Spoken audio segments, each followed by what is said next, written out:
Hello everyone, मैं Sangeeta expert में आप सबका स्वागत करती हूँ।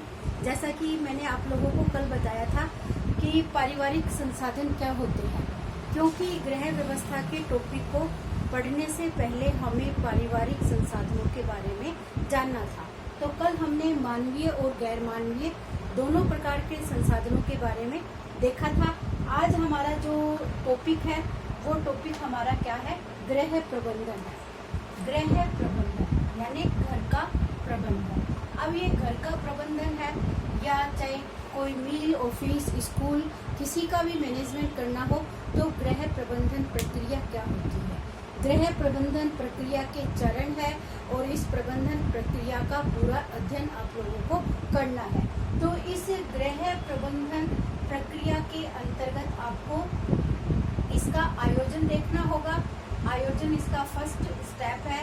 दूसरा स्टेप इसके ऊपर इसका संगठन है, तीसरा है इसका नियंत्रण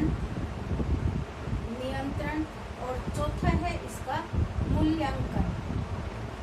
तो इन चारों का आपको क्या करना है? गृह प्रबंधन प्रक्रिया के अंतर्गत आपको इसका पूरा अध्ययन देखना है। तो गृह प्रबंधन में आयोजन, संगठन, नियंत्रण, मूल्यांकन, इन सारी प्रक्रियाओं को देखना है। इससे पहले आपको ये जानना है कि गृह प्रबंधन प्रक्रिया क्या है। तो गृह प्रबंधन प्रक्रिया को राजमल पी देवदास हमारे एक ये शिक्षा शास्त्री हैं, जिन्होंने अपने इसको बांध के रूप में इसकी एक संज्ञा दी है। क्या बताया है? इनको एक बांध बताया है। किसको? गृह प्रबंधन को। तो ये प्रश्न पूछा जाता है कि बांध की जो संज्ञा है वो किसने दी है? गृह प्रबंधन प्रक्रिया में बांध की संज्ञा है वो किसने दी है? तो राजमल पी देवदास ने दी है। किस आधार पर दी है? इन्होंने कहा है कि गृह प्रबंधन एक ऐसी प्रक्रिया है जिसमें पारिवारिक लक्ष्यों को प्राप्त करने के लिए हमें पारिवारिक संसाधनों की बारिश को इकट्ठा करना है। यानी कहने का मतलब क्या है कि हमारे पारिवारिक लक्ष्य क्या है जिसे हमें हासिल करना है। और पारिवारिक लक्ष्य बता रखे हैं मैंने कि उत्तम स्वास्थ्य प्राप्त करना, उच्च शिक्षा प्राप्त करना, यात्रा, मनोरंजन, दवाइयाँ, उच्च शिक्षा, गृह से संबंधित जो क्रियाएं होती है। यानी पारिवारिक लक्ष्य क्या है कि हमारा जो परिवार के लिए जो लक्ष्य है जो हमने निर्धारित कर रहे हैं, रोटी, कपड़ा और मकान, हम ये 3 चीजें मानते हैं। इन तीनों चीजों से संबंधित हमें कौन कौन से लक्ष्य हैं जिनको हमें प्राप्त करना है? उच्च शिक्षा, यात्रा, मनोरंजन, ये सभी क्या है? हमारे एक परिवार के लक्ष्य होते हैं। और इन लक्ष्यों को प्राप्त करने के लिए ही हमें अलग अलग तरीके के संसाधनों की आवश्यकता पड़ती है। और ये संसाधन क्या है? हमारे पास समय होना चाहिए, हमारे पास धन होना चाहिए, हमारे पास कौशल होना चाहिए, ज्ञान होनी चाहिए, रुचि होनी चाहिए और भौतिक वस्तुएं होनी चाहिए। तो ये सब की हमारे पास बारिश के रूप में, एक बांध के रूप में इनको हम इकट्ठा करेंगे और जिनका प्रयोग करके हम अपने पारिवारिक लक्ष्य को प्राप्त कर सकते हैं। तो गृह प्रबंधन की प्रक्रिया इससे स्पष्ट होती है कि गृह प्रबंधन एक ऐसी प्रक्रिया है जिसके अंतर्गत हमें इन संसाधनों का प्रयोग करके अपने पारिवारिक लक्ष्यों को प्राप्त करना होता है।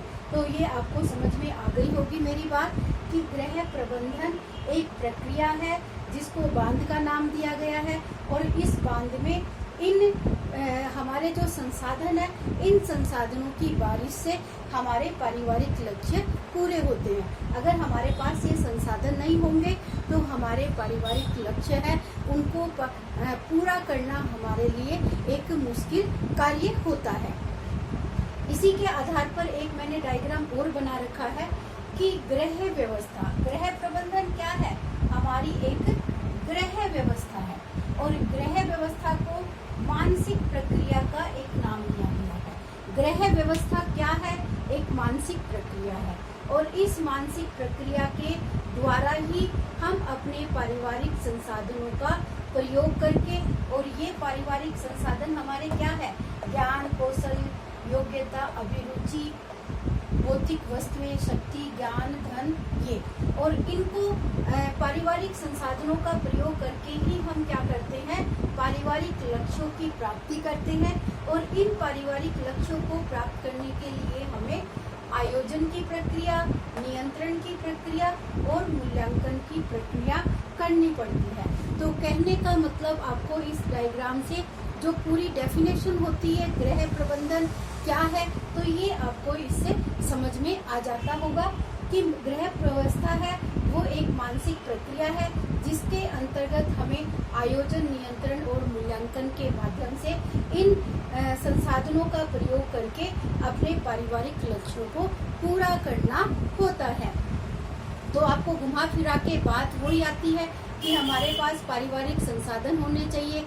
पारिवारिक संसाधनों का हम प्रयोग करेंगे तो उन संसाधनों के माध्यम से हमारे लक्ष्य है, ये पारिवारिक जो लक्ष्य बनते हैं इसकी हमें प्राप्ति होती है।